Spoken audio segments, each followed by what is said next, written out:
Hey there gamers, DreamcastGuy here, and today we're talking about the Tony Hawk 3 and 4 remake because this game is awful. It is literally, it's a lie. It says Tony Hawk 3 and 4. Tony Hawk 4 is not in the game. There's no story mode. It's missing a lot of the objectives. There's levels that have been removed. 80% of the soundtrack is just gone.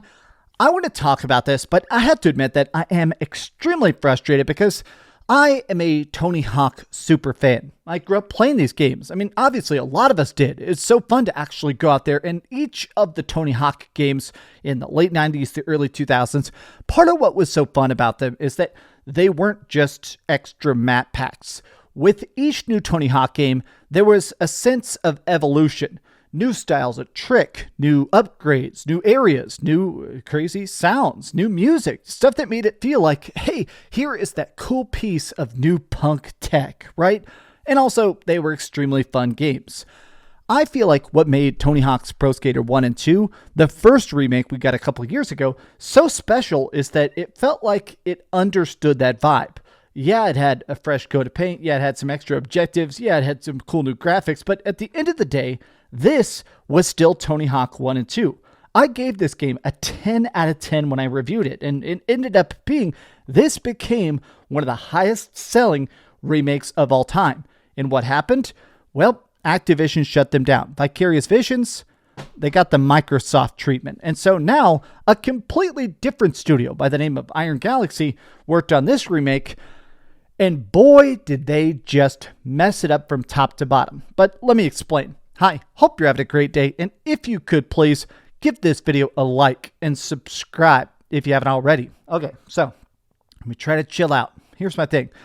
I like the Tony Hawk games because they are just so dang addictive. If you've never tried them, the way they work is a series of 2-minute runs where basically you have 2 minutes to rack up points, doing flip tricks, grab tricks, grinds, manuals, basically trying to get a very, very, very high score. But on top of that, there's a list of very silly, very random goals, which are like the objectives for each level. Find the secret tape, knock some hobos off a bridge, do a particular trick off a particular ramp. And it was really fun because it felt like an Easter egg hunt of punk. It felt like this cool, weird scavenger hunt, trying to find all the different objectives and figure out sort of the puzzle of each level. And it gave you some permanent upgrades. You got extra stats, extra cool decks and unlockables. And it made it where it was really fun to beat this game and then kind of play it over and over again with all the different characters and kind of get extremely good at your particular maps you love the most.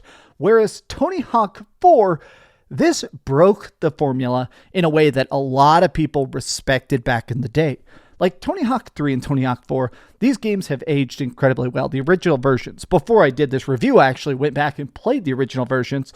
And you know what? As bad as the graphics are, as empty as some of the environments are, I still feel like they are so dang fun. Whereas these remakes, they miss that key bit, that vibe of punk that is essential to the Tony Hawk DNA. But with Tony Hawk 4, the way that it originally worked, it was called career mode. You got a chance to wander around, to talk to people, to skate up to different skaters or employees and all sorts of stuff, and they would give you a quest. Go grab a bunch of keys, go do this trick, go ollie over a bunch of fire hydrants and stuff.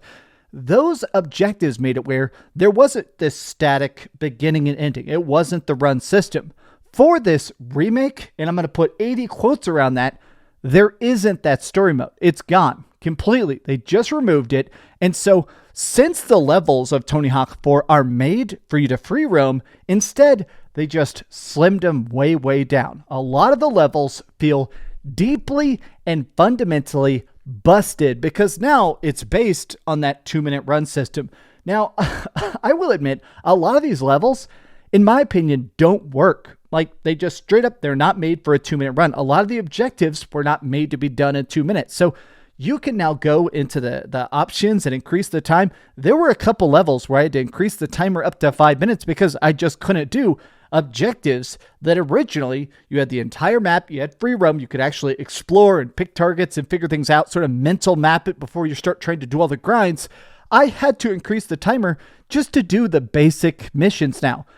I am baffled because not only did they butcher a ton of levels, I feel like they butchered the graphics. Okay, so with the Tony Hawk 1 and 2 remake, it was very much a reimagining visually. Like, one of the things I like about playing PlayStation 1 or Game Boy Advance games, stuff like that I'm really, really obsessed with, is that your imagination had to do a lot of the work. You know, the characters are tiny pixels, or they don't have a lot of articulation and no moving mouths. So you had to very much imagine what the game actually looks like. And so the Tony Hawk 1 and 2 remaster, I felt like it did such a fantastic job of basically taking our imagination collectively and making it feel realized. Whereas here, all the new maps, all the maps redoings, they look bad.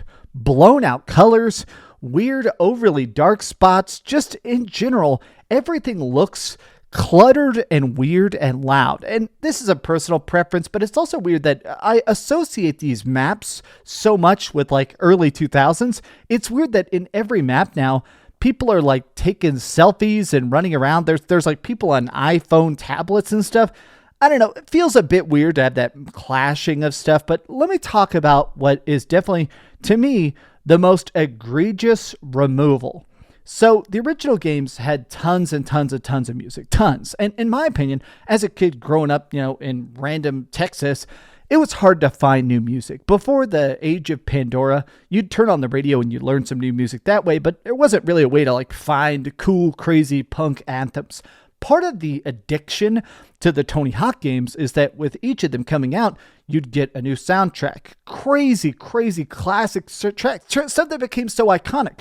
With the Tony Hawk's Pro Skater 1 and 2 remake, they got back 95% of the songs. 95%. Here, they have back 20% of the songs. 10 songs came back. 10 total out of both games came back. This is insane. And I'm going to be a hater. The new songs are terrible. The soundtrack is filled up with a lot of songs that to me just sound like garbage. A couple songs that I love a lot, like Ace of Spades from Tony Hawk's Pro Skater 3, that came back, thank God. But it just feels like with the redone graphics, the redone environments, the redone maps, the redone timer, the removal of story mode, the removal of the soundtrack, so much of this game just feels like they don't get it.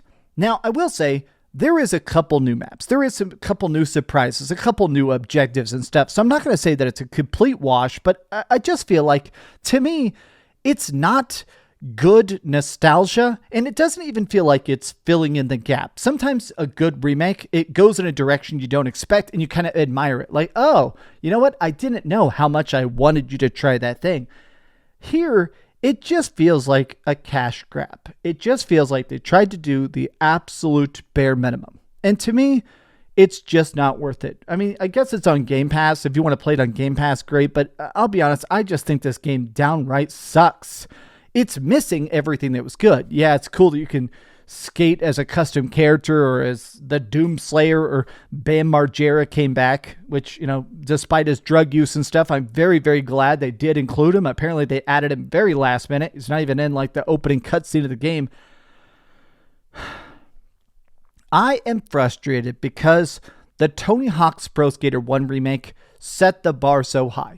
It's one of the best remakes I've ever made. Ever. I'll say that. Best remakes ever made, Tony Hawk's Pro Skater 1 and 2. And I don't think anybody could dispute that. So the fact that 3 and 4 is such a pathetic, low-grade, under-budget mess, I don't even want this to be a success. I still hope we get Tony Hawk's Underground remakes at some point. But at this point, 3 and 4, what a weird L. I don't know. These are just some off-the-cuff thoughts. How do you feel about it? Tell me your thoughts in the comments down below. All this gameplay was recorded on PlayStation 5 Pro. Thank you for watching. If you could, please give this video a like, subscribe if you haven't already, and please keep dreaming. Thanks so much for watching that video. If you want to see something else, you can always click this link to see what I put up last, or, you know, subscribe and see what's coming up next. Also, I promise that whatever I do, it'll try not to suck.